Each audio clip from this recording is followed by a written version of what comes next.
Stories of Journey to the West, Chapter 78. Tripitaka, Sun Wukong, Baji, and Shaoseng. They've left Shitou City, they're heading west, and it's been months, and now winter's properly hit. Sounds tough. It is. The source gives this really vivid picture, like plum blossoms breaking, pond water freezing, red leaves fallen, green pines renewed. It's bleak. Chilling to the bone, it says. Exactly. Light clouds, a hint of snow, withered grass, chilling to the bone. It really emphasizes the grind, the sheer endurance this journey demands. They're enduring the cold, braving the wind and rain. It's constant, isn't it? The physical and the spiritual tests together. Always. But then, after all that hardship... they see something. Yeah, finally, a city appears in the distance. You can almost imagine the relief. Oh, definitely. And Wukong, being Wukong, his first thought is purely practical. Let me guess. Trouble or no trouble? Pretty much. Is it a big capital city? Because that means Tripitaka needs his passport checked, bureaucracy. Right, more delays. Or is it just some town they can pass through quickly? It grounds the whole thing, Epic quest, but also passport control. Yeah. So what happens when they get there? Well, they approach this gate, called a Moon City Gate. And just leaning against the wall, catching some sun, there's this old soldier, fast asleep. Just asleep. Oh. Oblivious. Completely. It's such a quiet, almost anticlimactic start to what turns into a really weird situation. Okay, so I'm guessing Wukong doesn't let him sleep for long. Not a chance. He goes right up, shakes him, calls him officer, and the old guy just jolts away. Panicked. Totally panicking and groggy. He throws himself on the ground, bowing, and starts calling Wukong Grandpa Thunder God. Whoa! Grandpa Thunder God. Yep. Lei Gong Ai. Wukong's like, whoa, hold on. He has to quickly correct him. I'm just a monk from the east, heading to the west for scriptures. That's actually pretty funny, but also that level of fear from just being woken up. Exactly. It's funny, but it's also a little off. It hints that maybe things aren't quite normal here, that fear is telling. So once the soldier calms down, does he explain anything? He does. And this is where it gets really puzzling. He tells them the city's name. It used to be called Bichu Country. Bichu Country. Okay. But now it's been renamed. It's called Zhaozicheng. Zhaozicheng. What does that mean? It means boy city. Boy city. Wait, from Bichu, which means like a Buddhist monk, right? To boy city. Exactly. You see the confusion straight away. Tripitaka, especially, is baffled. That clash of names, Bichu and Zhaozicheng, it's jarring. Yeah, that feels significant, like a deliberate contrast. What does Baji make of it? Oh, Baji. He immediately jumps to the most obvious, probably food-related conclusion. He figures, must be a new young king, maybe hoping for a feast. Of course. Easy to guess his angle. But Tripitaka shoots that down pretty quick. It doesn't sit right with him. Shaoseng, though, he's the practical one. Right, good old Shaoseng. He just suggests, look, let's just ask around town. That old soldier was probably too scared to give us reliable info anyway. Smart. Don't trust the terrified gatekeeper. Pretty much. It's their first real clue that this city might be hiding something. It's not just another stop on the road. So they head deeper in. They do. Through 3 more gates, and they enter the main city. And wow, it's impressive. How so? The description is just full of life. Wine towers and singing halls, noisy, colorful shops, and tea houses with high curtains. It sounds vibrant. Totally bustling. Thousands of households, good business, 6 streets and 3 markets, vast wealth. People everywhere, like ants buying gold and selling brocade, all focused on money and status. Prosperous then. Very prosperous. Immensely. Solemn manners, prosperous scenery, river clear and sea calm, a peaceful year. It sounds almost perfect. Almost suspiciously perfect. That level of prosperity and journey to the West usually comes with a catch, doesn't it? That's often the case, yes. This overwhelming wealth and orderliness can definitely be a red flag. It often masks something darker. Facade. Could be. It challenges them and us, to look past the shiny surface. That's a big theme. Okay, so as they're walking through this seemingly idyllic place, does anything jump out? Yes.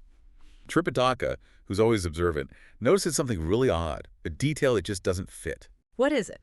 Outside every single house, there's a goose cage, an elong. A goose cage, like for geese? That's what you'd think.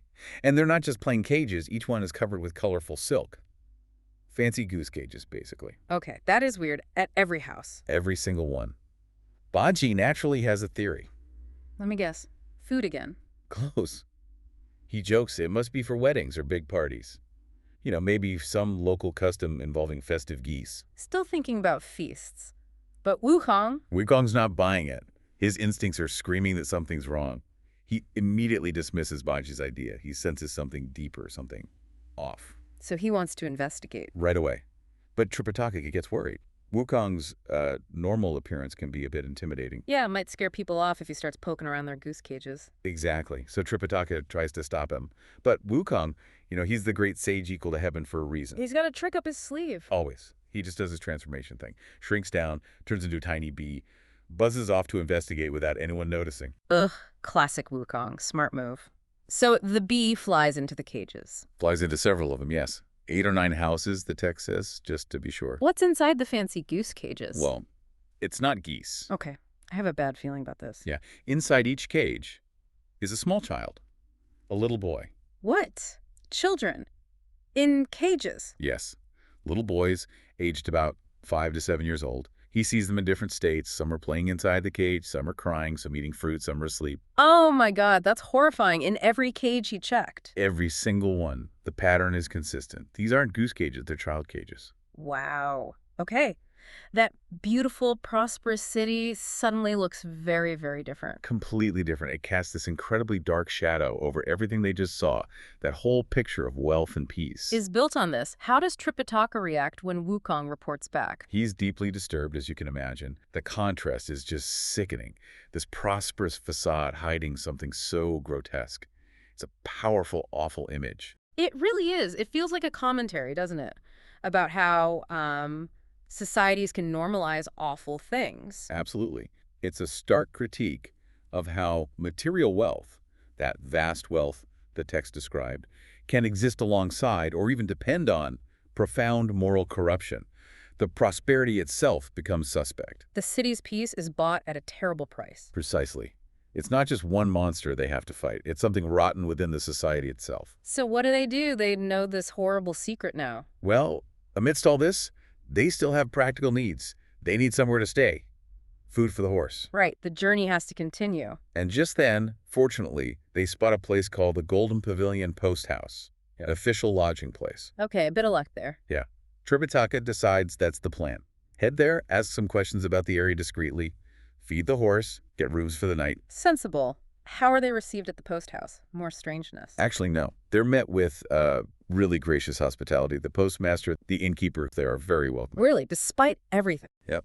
They offer them tea straight away, get fodder for the horse, arrange a proper vegetarian meal for the monks, prepare clean rooms. It's all very proper and polite. That's almost more unsettling in a way.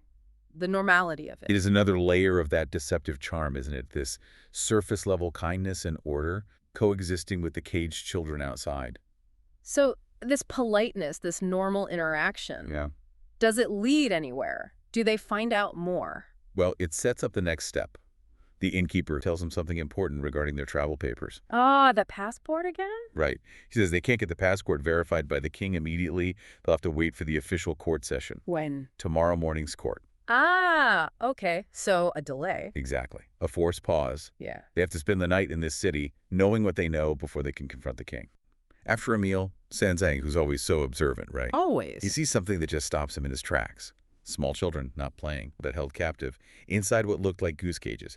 Yeah, and the innkeeper's reaction tells you a lot straight away. His initial fear is palpable. When Sunzang first asks, gently about how children are raised locally, the innkeeper is guarded, sort of dismissive. Trying to wave it away. Exactly, but then Sunzang brings up the cages specifically, the children in the cages, and that's when the innkeeper's whole demeanor changes. He actually whispers a warning, like, mind your own business, move on.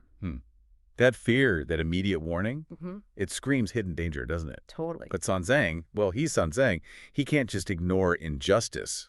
He insists on understanding. Right, he presses the innkeeper. So what happens? What's revealed? Yeah. I gather it wasn't easy getting the truth out. No, not at all. It was only later, after clearing the room, kind of under the cover of darkness, the innkeeper reluctantly spills the beans. And the truth is, horrifying. He confesses this custom, this nightmare, is a direct result of the king's, quote, unrighteous ways. Unrighteous ways. So much so that the locals have this secret, bitter nickname for the kingdom, Little Child City, Zhaozicheng. Little child city. Wow. Okay, so what are these unrighteous ways? How did it get this bad? Well, this is where the chain of events gets really striking. It apparently started 3 years before. A Taoist elder, from a tradition often seeking longevity, immortality, that kind of thing, he presents the king with a young girl, Yeah. just 16, described as beautiful as wine. Yeah, man, the bodhisattva of compassion. There's some grim irony there. This is just... So the king becomes utterly infatuated, completely obsessed. He neglects everyone else, all his other queens, his duties. And because of this, excessive indulgence, he becomes sick. Gravely ill, emaciated, barely able to function, basically on death's door. So the king is dying from his own excess, and the same Taoist elder who brought the girl, he now offers a cure. Smells like manipulation. That's exactly the setup. This elder, who's now been given the title Royal Uncle, suddenly claims he has the answer. A convenient answer, I bet. What kind of cure are we talking about? He claims to have the secret longevity formula. From mythical islands overseas, you know the type of story. Powerful medicine. Okay. But there's always a catch with these things, isn't there? A horrific one. The drug primer, he calls it. The essential ingredient needed to activate this elixir. It requires the hearts and livers of 1,111 children. Oh my God, 1,000. Oh. Over 1,000 kids. That's just monstrous. It's almost unimaginable. And this brings us right back to those cages Sanzang saw. Those kids, they're the ones, the intended victims. Precisely. They are the chosen ones, kept confined in those goose cages. But why the cages? Why that specific public horror? That's a key point, isn't it? It signifies total control. The parents, they are paralyzed by fear. Fear of the king, fear of the law. They don't dare object. They don't even dare cry out. The cages are a symbol of that brokenness, that absolute terror. So the parents are forced into silence, watching their children caged like animals for the king's grotesque cure. It demonstrates how complete fear can just shut down a society. A chilling picture of tyranny. I can see why the innkeeper warned Sanzang off. He tells him not to mention any of this at court, I assume. Absolutely, too dangerous. But Sanzang, you know his reaction. He's utterly horrified. He just breaks down. Understandably. Crying, railing against this depraved monarch, sacrificing countless innocent lives for his own selfish, desperate reasons. There's a poem in our sources, actually, that really captures Sanzang's sorrow and his moral outrage. It hits hard. Oh, he's completely undone by it. The text says he's seething with anger and actually shedding tears. No, you can just picture it. Yeah. I mean, his whole thing is compassion. He says, as a Buddhist monk, the foremost priority is to act with compassion, for others. This is just unrighteous, is the term used. Utterly wrong. A very clear moral stance. But, and this is where it gets really interesting, not everyone in his group reacts the same way. No, not at all. Take Zubaji, Pigsy. His reaction is surprisingly cynical, or maybe just pragmatic. What does he say? He pretty much tells his master to stop worrying about it. He uses this phrase, like, you're carrying other people's coffins into your own house to cry. Wow. Harsh. And he even quotes a proverb, basically saying, subjects should obey rulers, sons should obey fathers, even if it means death. It's about loyalty and filial piety, however twisted the command. So his point is... He asks Tang Sanzang, what's it got to do with you? Essentially not our problem. That is quite the attitude. Very different from Tang Sanzang. Pulls apart, really. But then there's Sha Wujing, Sandy. He often has a more measured take, right? Yes, exactly. And he offers something more insightful. He suggests maybe this royal uncle, the she who seems to be behind this plan. Maybe he's not human. Ah, like a demon. Precisely. Maybe he's a demon trying to harvest human hearts for his own reasons. Okay, so that shifts things. It's not just the king being evil. Maybe he's being manipulated. Right. Xiao Wujing focuses on a potential supernatural cause, which opens up a different way to intervene. It's smart, actually. Find the root cause, don't just treat the symptom. And speaking of smart, this is where Sun Wukong, Monkey King, comes in. He always has a plan, doesn't he? He certainly does. And this one is, well, it's brilliant. Multi-layered. So what's his thinking? Does he agree about the demon possibility? Yes, he leans towards Xiao Wujing's suspicion. But his plan covers both possibilities. Okay, break it down for us. So option one, if the royal uncle is human, just misguided, Wukong plans to teach him the innate essentials, the gi, the true path, guide him away from these awful false ideas. Like rehabilitation. Sort of, yeah. But option two, If he is an evil demon, then Wukong's going to capture him, expose him to the king. To reveal his true nature. Exactly. And then convince the king that real health comes from, like moderating desires, not from killing children. That makes sense. Address the advisor, whether human or Dooman. But there's more, isn't there? Something immediate. Yes. And this is the crucial bit, the stroke of genius, really. Wukong tells Tang Sanzang, don't go confronting the king yet. Because tonight, Wukong is going to use his magic, He's going to first take the children in the goose cages out of the city. Who do now? All of them. The idea is when the king wants the children tomorrow for the medicine, there won't be any. Nothing to take hearts from. So it forces the king's hand. He has to pause, maybe question the royal uncle. Precisely. It buys them time. It creates an opening to investigate and act without, being accused of just stirring up trouble or spreading rumors, which Tang Sanzang was worried about. That's incredibly strategic. Deal with the immediate danger first. Protect the vulnerable, then tackle the source. Classic Wukong, in a way.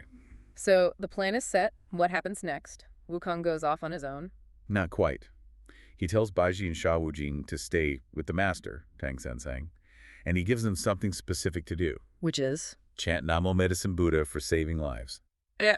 Keep the faith, provide spiritual support while he handles the physical rescue. And then Wukong gets to work. Oh, yes. And it's quite a display. He summons this huge assembly of deities and spirits. Like who? The city god, Rates, the local land god, various spirits and protectors, the 5 directions revealers, 4 duty masters, 6 Dingjia spirits, the Dharma protectors. Basically, divine reinforcements. Wow, he's calling in the big guns. Definitely. And he gives them incredibly detailed orders. Such as? Take the children, cages and all. Hide them outside the city, in mountain hollows or deep forests. Keep them safe for a day or 2. Hidden away. Yes, and crucially, give them fruit to eat so they don't starve. And keep them calm. Protect them in secret so they don't get scared or cry out. That's incredibly thoughtful, down to the details. It really is. Protect them physically and emotionally, and then only bring them back once the evil, the demon, or the bad influence is dealt with and the king sees sense. The description of the actual rescue, it's powerful, isn't it? It is very vivid. The text talks about rolling eerie winds and bleak mist descending as the spirits arrive. Creates quite an atmosphere. It does. There's a poem, too, describing how the wind darkens the stars, the mist hides the moon. It starts kind of gently, then becomes this rumbling, fierce operation. As they go house to house. Exactly. Searching each house to save the children. And it uses this phrase, goose cages containing the blood and bone, Uyen. It's like a raw term for the kids. Chilling. What about the parents? The poem describes their fear and confusion. This cold air, this chill penetrating everything. Parents are bewildered, siblings grieving. Oh, sir. Just imagine the terror and confusion overnight. But it ends on this note of hope. Though they are displaced tonight, tomorrow morning all will rejoice. The suffering is temporary, salvation is coming. So the mission succeeds. Completely. Wukong returns, finds the others still chanting their prayers. He confirms it. All the children are safe, hidden away. Tang Sanzang must have been incredibly relieved. Immensely grateful.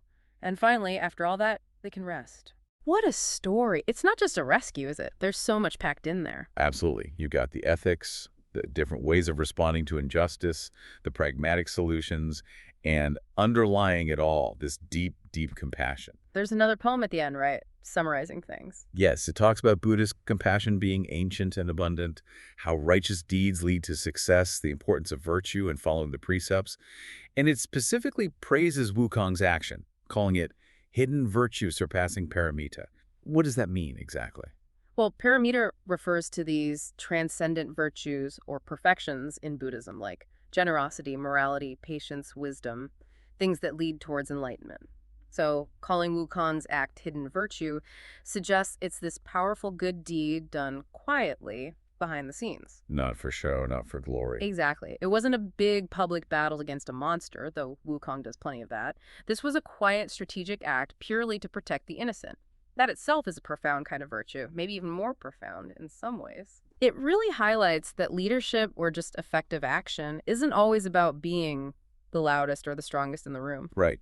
It often requires foresight, careful planning, understanding motivations, Mm. whether human or, well, demonic. It's about strategy as much as strength. Next morning, Tang Xinzang is getting ready for morning court in BQ City. And the source material really paints a picture, He's wearing this brocaded, bat-adorned, precious Buddhist kasaya, very ornate robe. And the hat, too. The golden-domed Vairocana hat. It's all designed to look impressive, right? Definitely. He's got his 9-ringed monk staff, carries his travel papers. The text says he looks like an arhat, or maybe even a living Buddha. So he's projecting this deep spiritual authority, almost divine. But of course, there's always Wukong in the background. He's not just letting Tripitaka wander in alone. He wants to check out this royal uncle they've heard about. Yeah. So quick change, he turns himself into a tiny little cicada, flies onto Tripitaka's hat, totally unseen. Right. Classic Wukong. Stealth mode first. So Tripitaka goes in, presents himself to the king to get his travel documents sorted. And the description of the king is quite striking. Emaciated appearance, weary spirit. That's the quote. Oh, wow. So he's not well. Not at all. His speech is apparently intermittent, like he can barely talk, but he still manages to approve the document, stamps it. Okay, so we have this picture. The pious monk looking the part, the hidden guardian monkey, and this very frail king. Seems straightforward enough, but then, just as the king's about to ask about the pilgrimage, make small talk, an official announces someone important is arriving.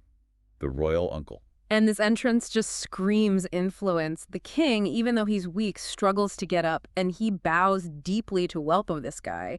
That tells you a lot, doesn't it? It really does. And the description of the royal uncle himself. Wow. He's an old Taoist, apparently. He comes in swaying grandly. Not exactly subtle. Not at all. His clothes are very specific, too. Pale yellow scarf, this amazing cream cloak, velvet belt, special shoes, and he carries this big staff, a 9-section dried vine-coiled dragon staff. It sounds, well, formidable. And his face. Jade-like, radiant, pale beard, but then golden eyes flashing fire. Yeah, and long eyes extending beyond his eyebrows. It's a powerful image. Maybe a bit intimidating, almost otherworldly. You definitely get that sense. And his attitude matches the look. He just struts in, doesn't bow to the king, doesn't even acknowledge Tripitaka's greeting, just walks right onto the main floor. While all the court officials are bowing to him, they all greet him as he enters. Yeah, the power dynamic is crystal clear. Total contrast to Tripitaka's humble entrance. It really sets the stage perfectly for what happens next, because the king, who's obviously under this guy's spell, he immediately asks Tripitaka this really pointed question. Right, the big one. Can being a monk lead to immortality? And worshiping Buddha lead to longevity? It feels like a challenge, prompted by the royal uncle, Oh, almost certainly. And Tripitaka gives a very Buddhist answer, all about inner peace, quiet enlightenment.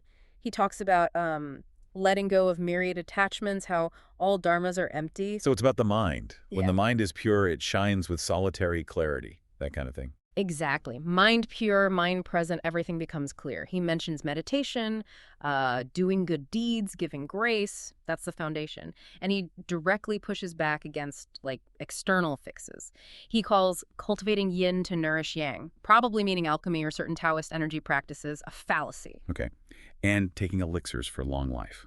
Truly empty words, he says. Real longevity for him comes from inside. Discarding attachments, seeing things as empty, living simply with few desires, then you naturally get endless life. It's about transformation, not, taking a pill. A very internal, quiet path. But the royal uncle isn't having any of it, is he? Not for a second. He jumps in, calls Tripitaka's words full of nonsense, blind cultivation, just dismisses it entirely. And he directly attacks Buddhist meditation. He even quotes this proverb, and it's quite a visceral put down. Sit, sit, sit, your butt breaks. Fire's torment leads to disaster. I mean, can you believe that in a philosophical debate? It's incredibly blunt. And then he launches into why his way, the Taoist way, is superior. He talks about achieving physically strong bones, a powerful spirit. So more active, more tangible results. Definitely. He mentions gathering hundreds of herbs to save people. Okay, fair enough. But then, seizing the essence of heaven and earth, gathering the refined essence of sun and moon, that's cosmic power gathering. Wow. And internal alchemy, too. Manipulating yin and yang to form the elixir. Yes. Aligning water and fire to condense the fetal essence.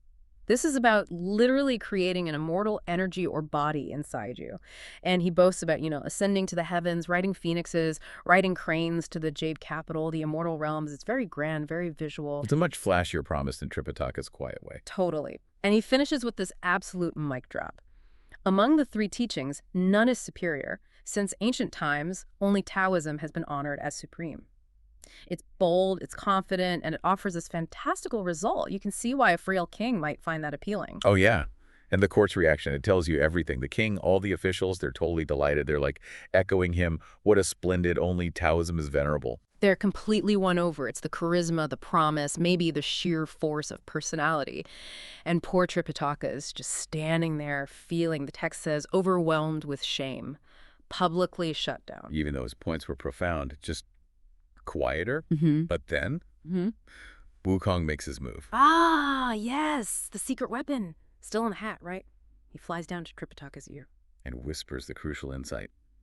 Master, this royal uncle is a demon. Whoa, okay. And the king is afflicted by demonic influence. Game changer. Completely reframes that whole debate. It wasn't just philosophy, it was manipulation, illusion. Exactly. So Wukong tells Tripitaka, go back to the inn, I'll stay and figure this out. So the confrontation isn't just ideas anymore, it's about to get real. Tang monks just leaving court. And this commander rushes in, reporting something truly bizarre. A cold wind just swept through the city. Yeah. And whisked away children, still in their cages, from homes all over the place. Oh, wow. Cages. Yeah.